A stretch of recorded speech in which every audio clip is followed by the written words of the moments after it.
Apa tanggapan lu Hotman ribut soal Ahok? Oke, gua nggak mau masuk ke wilayah personal karena Hotman itu teman ngopi di Kopi Joni dan Ahok itu adalah politisi panutan gue. Susah nyari orang seperti itu di Indonesia. Jadi kedua-duanya ini gua sangat menghormati. Oke, kita masuk ke substansi. Ahok menantang membuka semua apabila dia dipanggil kejaksaan. Harusnya fokus lu itu ya ke kejaksaan. Lu push itu kejaksaan, bukan ke Ahok. Karena kalau lu sasar Ahok, logikanya lu pro sama perilaku korup.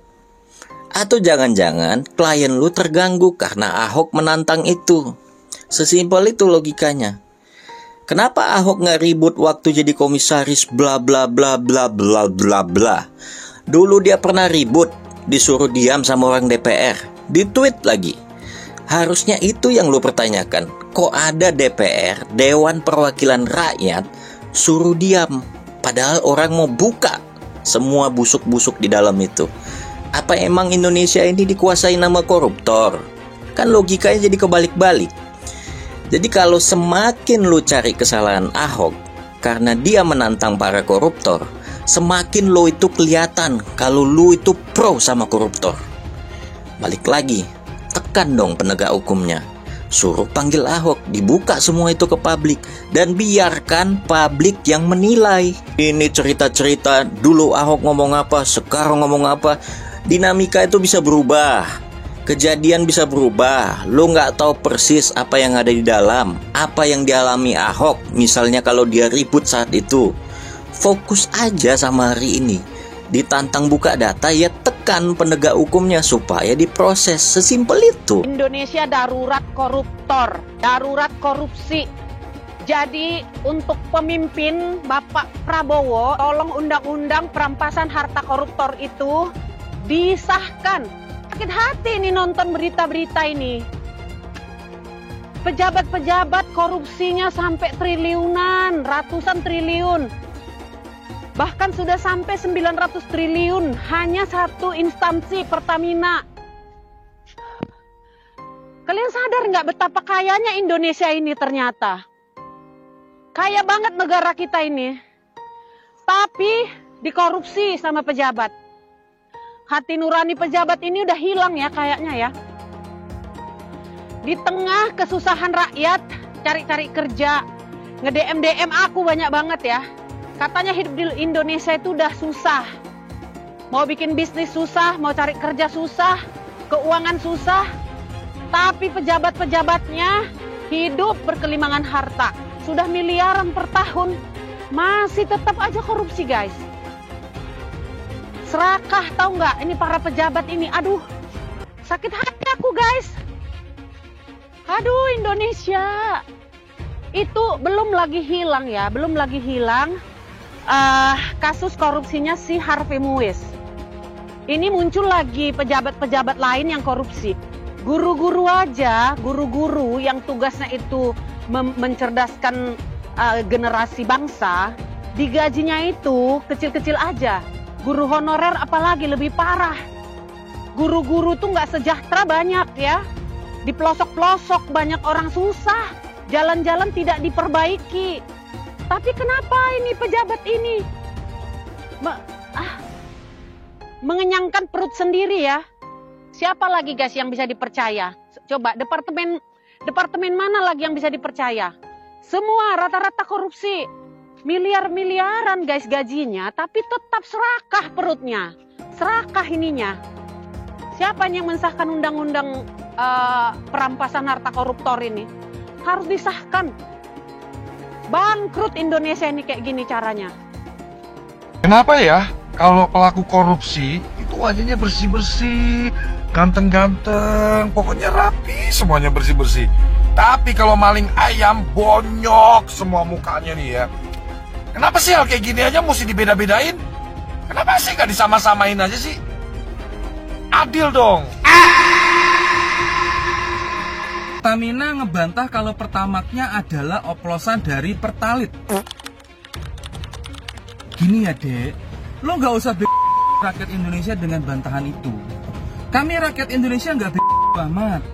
Lagi pula, orang kalau emang salah, ngaku aja, apa susahnya sih? Jangan malah ngeles mulu. Yang pertama, Kejagung udah mutusin ada tindak pidana korupsi dalam Pertamina dengan tuduhan ngoplos bensin Pertalite jadi Pertamax dari tahun 2018 sampai 2023.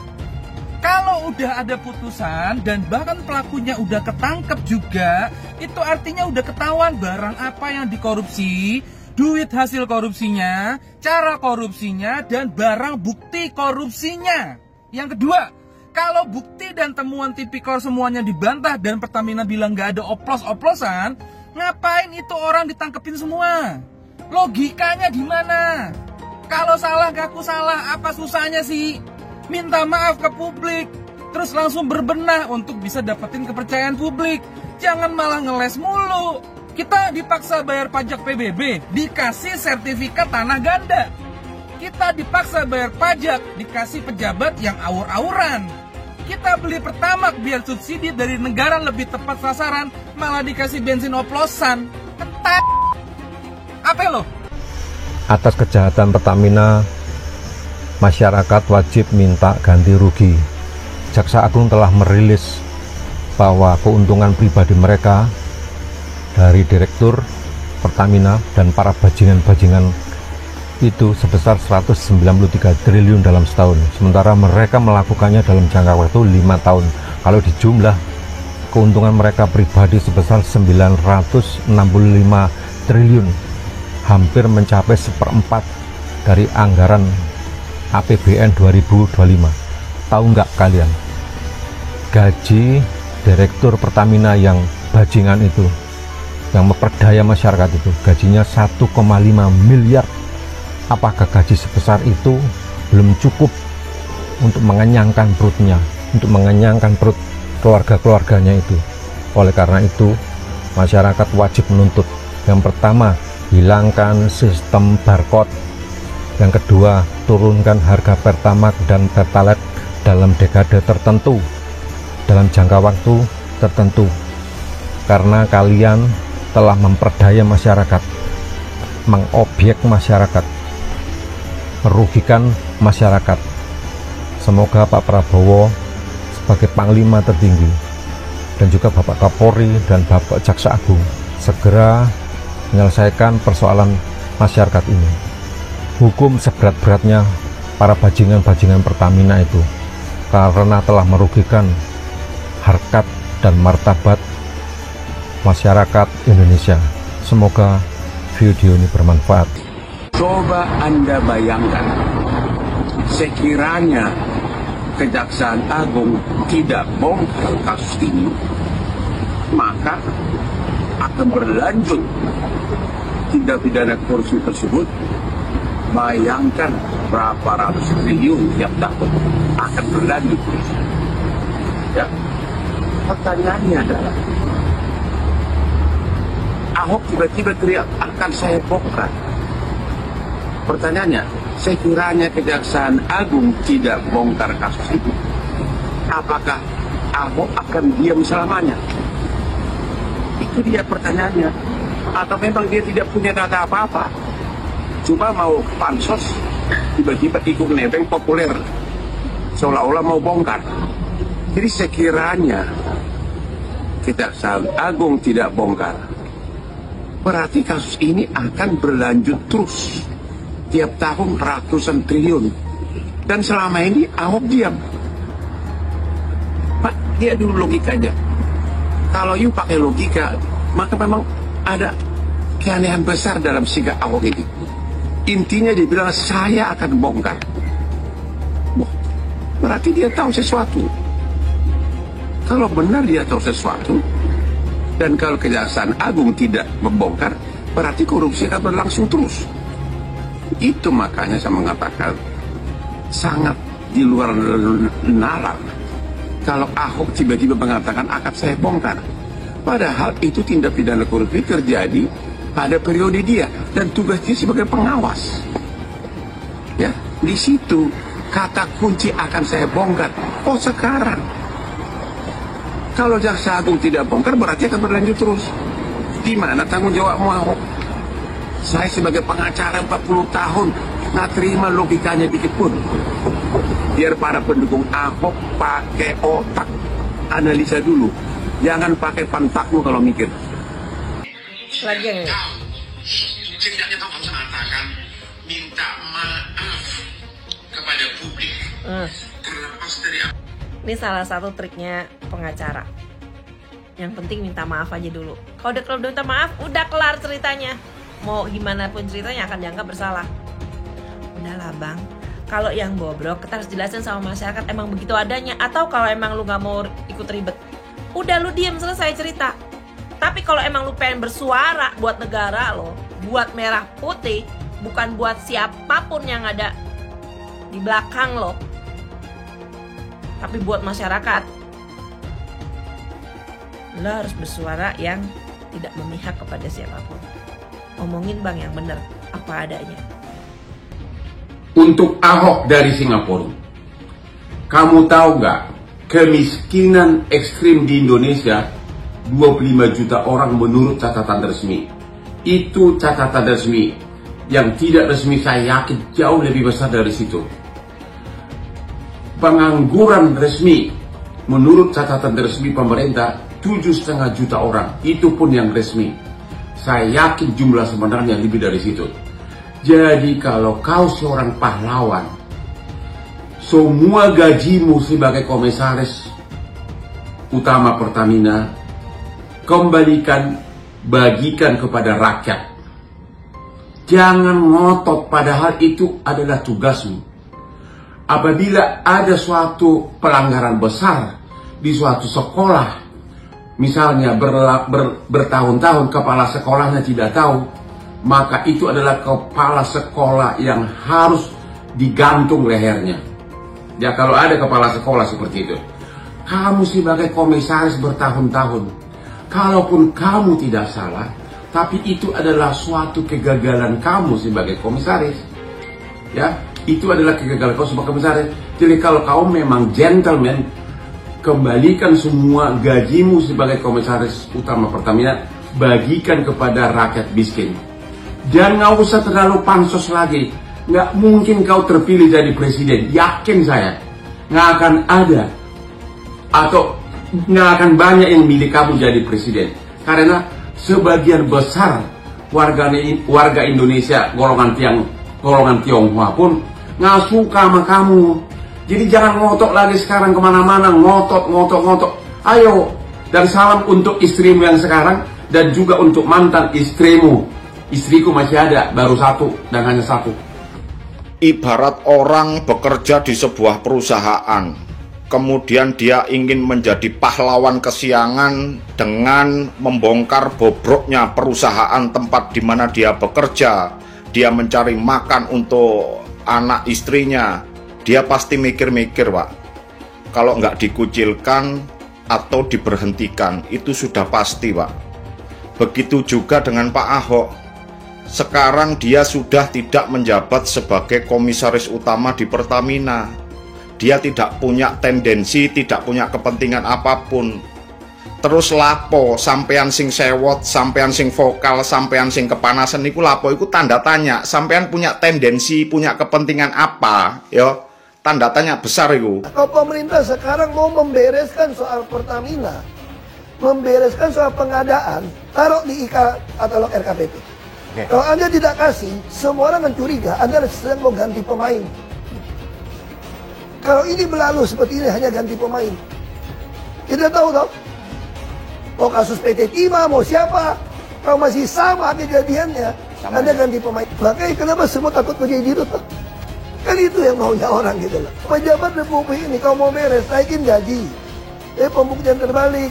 Kalau kekayaan kamu itu tidak bisa buktikan dengan pajak yang Anda bayar, sita buat negara. Terakhir, Pak. Tapi butuh PP dong. Ya. Pertanyaan saya, berani nggak SBY dan Jokowi keluarkan PP-nya? Termasuk Pak Prabowo, keluarkan PP-nya aja. Oke. Supaya membandingkan beres negeri ini kok. Pak, terakhir, Pak. Korupsi beres. 1 berhasil, PIK 2 berhasil, tunggu tanahmu selanjutnya. Tunggu tanahmu selanjutnya menjadi korban. Tunggu tanahmu jadi korban selanjutnya. Mau? Tunggu saja. Tunggu tanggal main. Tunggu tanggal. Yang disebut PSN itu Jokowi, saya sebut Jokowi bukan pemerintah ya. Jokowi waktu itu kebetulan sebagai presiden, sebagai penguasa, ya. Dia beri ke perusahaan Aguan karena Aguan menyelamatkan mukanya di IKN, ya. Karena Aguan, karena IKN itu tidak ada investor yang sudah disampaikan Jokowi itu seolah-olah investor yang di IKN itu banyak, padahal nggak ada. Nah, untuk nutup malunya Jokowi, Aguan bikin hotel di situ. Yang bikin pada laut ya 30,16 km sampai hari ini tidak pernah disenggol oleh polisi. Jangan-jangan polisi takut mengusut kasus pagar laut karena petinggi Polri sudah dituas oleh Aguan dan Antoni Salim. Allah. Kok gak ada satupun yang ditersangkakan Pak Polisi? Takut Pak Polisi?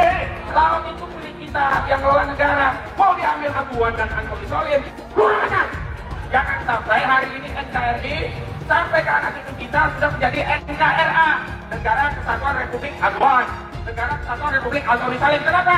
Karena kedaulatan tanah laut kita sudah dikendalikan oleh oligarki Aguan dan Antoni Salim. Tapi kok harus TNI AL yang nyabut? Ini negara, apakah sudah kalah dengan Aguan dan Antoni Salim? Tapi KPK di bawah kendali oligarki Aguan dan Antoni Salim. Tapi seluruh rakyat untuk bersatu melawan kezaliman Aguan dan Antoni Salim. Tapi seluruh rakyat bersatu melawan kezaliman Jokowi dan Erlangga Hartarto. Tapi seluruh rakyat bersatu untuk menggulung kezaliman demi menyelamatkan Indonesia dan generasi kita selanjutnya. Tapi kacau tidak?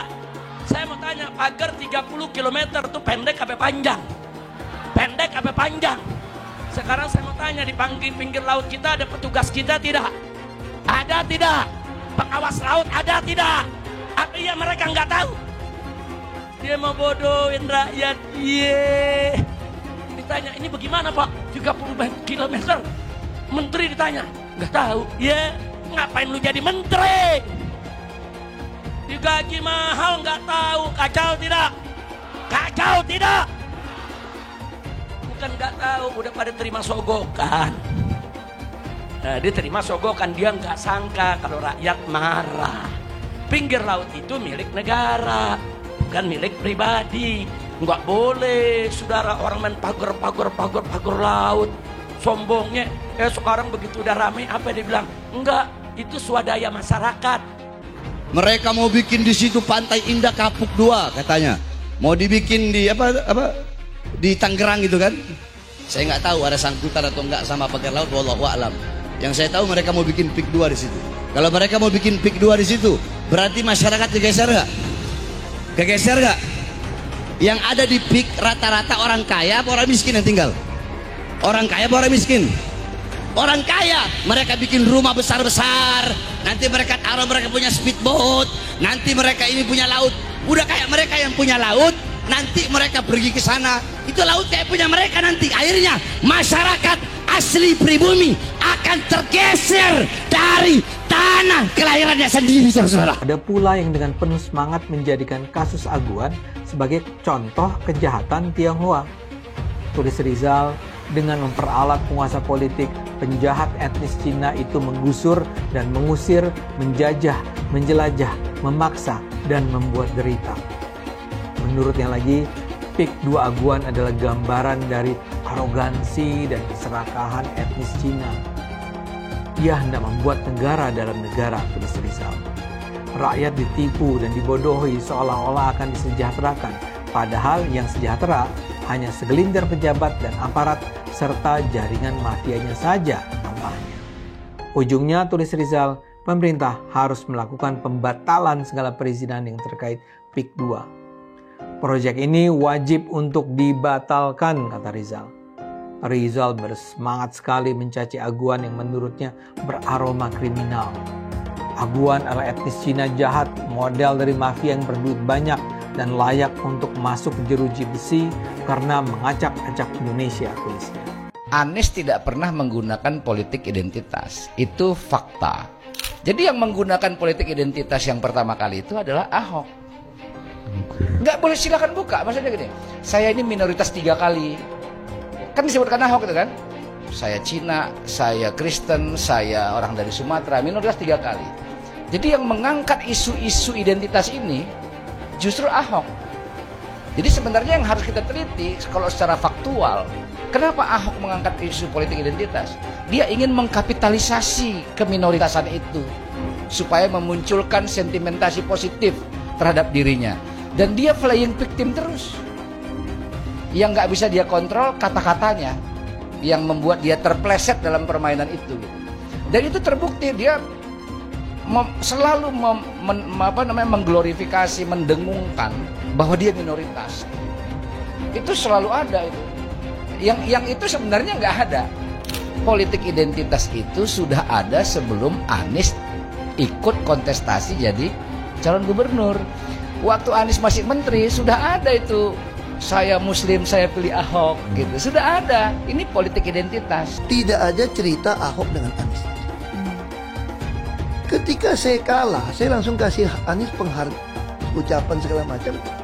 Tapi yang tidak bisa saya terima, ketika Anda menang, Anda pidato memecah belah bangsa.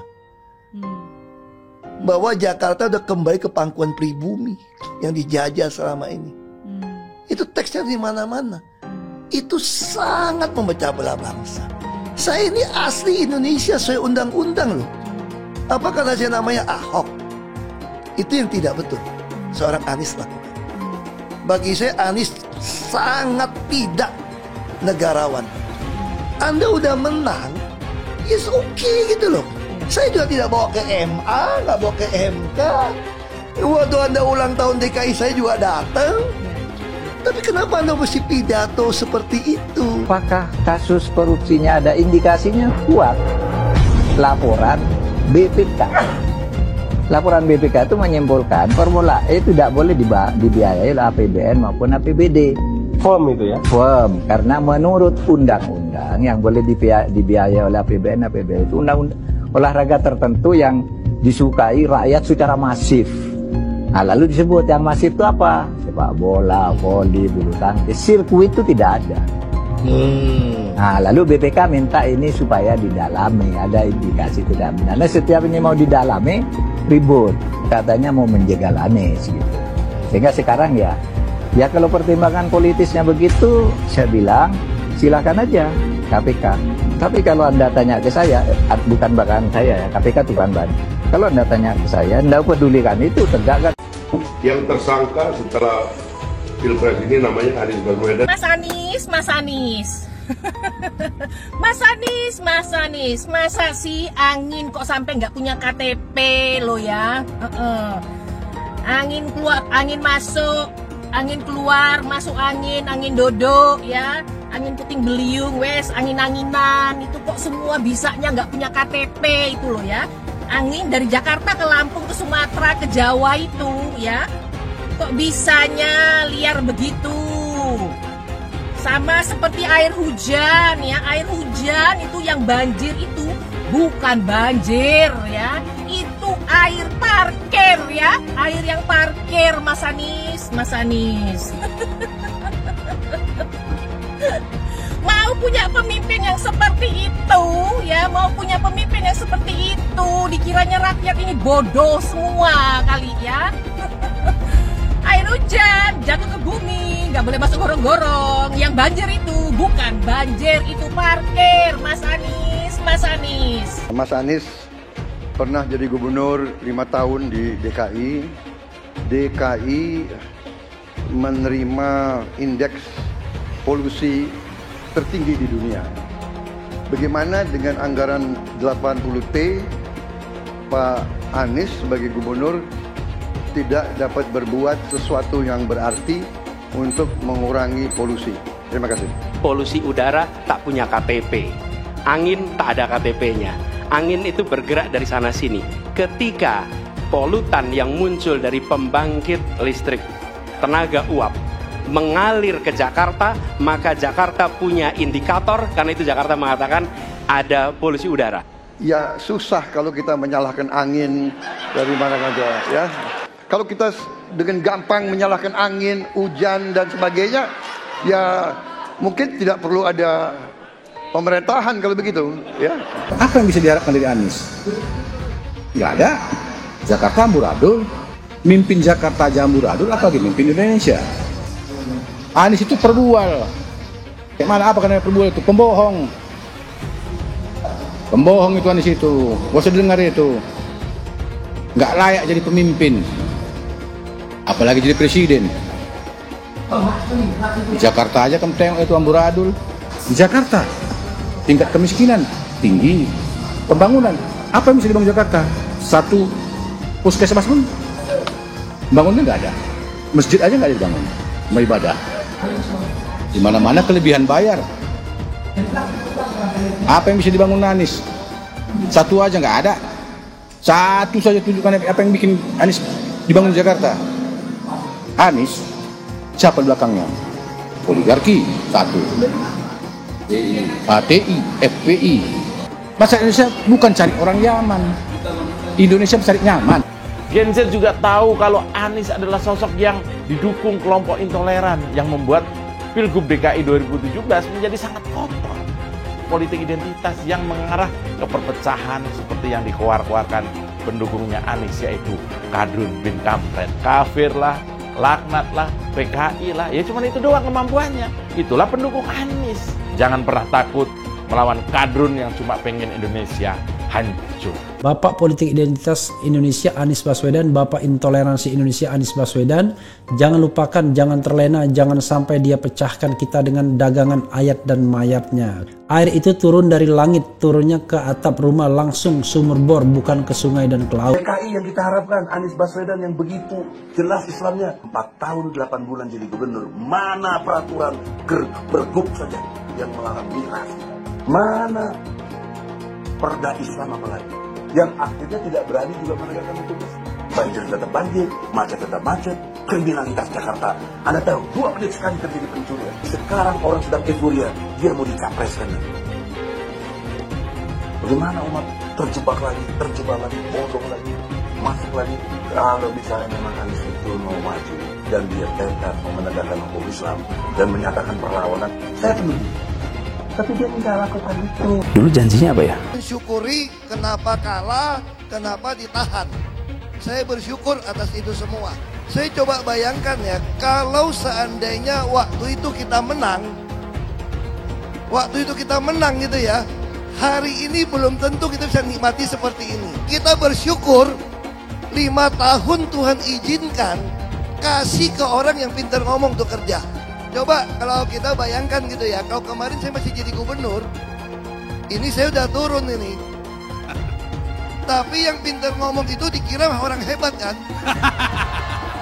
Ini lebih berbahaya tahun 2024, langsung ketahuan karakternya. Langsung ketahuan itu. Di saya juga ada kutipan Pak di kamar saya Pak. Tulisannya, Jakarta telah mengambil keputusan yang fatal. Dan ini aneh, betul-betul aneh. Ini bukan kampanye, tapi saya sampaikan di sini. Di satu sisi menyiapkan jalur-jalur air untuk dikirim ke laut, di sisi lain di lautnya dipasang dengan pulau reklamasi, tinggal tunggu waktu jadi rob, air balik. Dan ini melawan sunatullah. Kenapa? Air itu turun dari langit ke bumi, bukan ke laut. Harusnya dimasukkan ke dalam bumi, masukkan tanah. Di seluruh dunia air jatuh itu dimasukkan ke tanah, bukan dialirkan pakai gorong-gorong raksasa ke laut. Jakarta telah mengambil keputusan yang fatal. Bukan banjir, itu memang parkir air. Bukan banjir, itu memang parkir air. Penjajahan di depan mata itu di Jakarta. Di tempat lain penjajahan mungkin terasa jauh, tapi di Jakarta, bagi orang Jakarta, yang namanya kolonialisme itu di depan mata, dirasakan sehari-hari. Dulu kita semua pribumi ditindas dan dikalahkan. Kini telah merdeka, kini saatnya kita menjadi tuan rumah di negeri sendiri. Hai semua, nama saya Jonas Leong. Saya adalah investor saham, forex, dan juga kripto. Channel ini banyak membahas tentang berita terkini, edukasi finansial, investasi, dan lainnya. Jangan lupa subscribe channel ini kalau kamu suka dengan konten yang serupa. Follow juga sosial media lainnya yang saya taruh di kolom deskripsi. Di sana kalian akan mendapatkan konten yang berbeda. Saya juga punya Telegram channel yang isinya berfokus kepada trading dan juga investasi. Itu Telegramnya gratis. Oke, kita lanjut ke videonya. Sebagian besar penonton di video ini setelah menonton video di awal mungkin bertanya, apakah kejadian seperti krisis 98 akan terulang? Belum lagi keadaan global yang tidak menentu. Lalu apa yang bisa kita lakukan untuk selamat dari krisis yang mungkin akan datang dalam waktu dekat? Jawabannya adalah investasi. Kebanyakan dari kalian yang nonton, kalau investasi pikirannya pasti hanya properti. Akan tetapi ketika terjadi krisis 98, apa yang terjadi dengan rupiah ketika hyperinflasi? Dan juga apa yang terjadi dengan harga properti? Harga dolar naik dari Rp2.500 terbang ke Rp15.000. Otomatis utang yang kita harus bayarkan naik 6 kali lipat. Banyak sekali bisnis yang bangkrut. Kebakaran terjadi di mana-mana. Hingga rumah pun bagaikan tidak ada harganya. Mau dijual pun tidak ada yang mau beli. Saya tidak mengatakan ini akan terjadi lagi. Tapi kemungkinan terjadi seperti Mei 98 tetaplah ada. Negara gede seperti Argentina, Venezuela, dan Turki baru-baru saja mengalami hyperinflasi. Apalagi setiap hari ketemu ada saja konten yang berbau sara kepada orang Tionghoa yang ada di Indonesia. Entah itu di Instagram ataupun di YouTube, ataupun sosial media lainnya. Kita bisa melihat di tahun 2017 saat Pilgub Jakarta hampir terjadi kerusuhan seperti tahun 98 karena Ahok dituduh menodai agama. Ahok pun harus dipenjara untuk menenangkan masyarakat yang dengan gampangnya dihasut untuk membenci Tionghoa dan tidak memilih pemimpin yang beda agama. Pada akhirnya, Anies jadi gubernur dengan bantuan ormas terlarang seperti FPI. Dan sampai saat ini, dia dijuluki sebagai bapak politik identitas. Kejadian itu pun berlanjut hingga saat ini. Masifnya pemberitaan sara terhadap Tionghoa beredar di media-media yang gak jelas. Penontonnya setiap hari dihasut untuk menggulingkan pemerintahan karena tuduhan Indonesia dikuasai oleh Taipan atau Sunda Naga, yang ujung-ujungnya menyalahkan Tionghoa lagi. Kita bisa melihat kejadian di PIK 2, di mana ormas terlarang seperti FPI dan HTI terus menghasut masyarakat untuk membenci Tionghoa. Saya tidak bisa membayangkan jika kejadian seperti Mei 98 terulang kembali. Setiap musibah yang selalu disalahkan adalah keturunan Tionghoa. Setidaknya di video ini saya akan membagikan strategi saya yang udah saya terapin jika kejadian seperti tahun 98 terulang kembali. Tujuan dari strategi ini supaya kita setidaknya bisa selamat dari masalah finansial ketika musibah ini terjadi. Strateginya adalah investasi di aset yang berbeda-beda, bukan di satu jenis aset saja. Misalnya hanya di properti. Kalian bisa mulai belajar berinvestasi di aset yang berbeda seperti Bitcoin, emas, dolar, bahkan saham global atau saham Amerika. Ini adalah cara yang bagus untuk mengurangi risiko tergantung kepada satu jenis aset. Bukan gak nasionalis kalau mau invest di aset-aset yang saya sebutkan tadi. Tapi memang peluang yang kita dapatkan dan potensinya memang jauh lebih bagus dibandingkan kita membeli properti, apalagi deposito. Pertama, jenis aset seperti emas. Setidaknya kita bisa terlindung dari efek hyperinflasi yang terjadi. Selain itu, kalian juga harus belajar bagaimana mendapatkan penghasilan dari emas. Kedua adalah belajar investasi aset global seperti saham Amerika atau saham global. Ketika terjadi krisis, yang paling berdampak adalah saham-saham Indonesia. Karena semua utang perusahaan dalam bentuk dolar akan terkena dampaknya. Deposito, reksadana, dan juga properti akan terkena imbasnya. Poin yang ketiga adalah belajar mengenal berinvestasi di Bitcoin. Alasan kenapa saya suka banget dengan kripto, karena saya bisa pergi ke negara manapun di dunia ini. Misalnya saya pergi ke Singapura, saya tinggal jual saja kripto saya di negara itu. Saya menganggap Bitcoin itu sebagai aset properti digital yang bisa saya bawa kemanapun dan jual kapanpun secara instan. Kalau misalnya saya butuh uang, detik ini pun bisa saya jual dan tidak perlu menunggu berbulan-bulan. Itulah strategi saya jika kejadian 98 terulang kembali, untuk kita bisa selamat dari masalah finansial. Kamu bisa cek link di kolom deskripsi untuk memulai investasi. Dan saya juga sudah sediakan video playlist supaya membantu kalian paham tentang investasi. Semoga video kali ini membantu kalian untuk selamat dari masalah finansial ketika musibah ini terjadi kembali. Semoga Indonesia selalu damai dan sampai jumpa di video selanjutnya.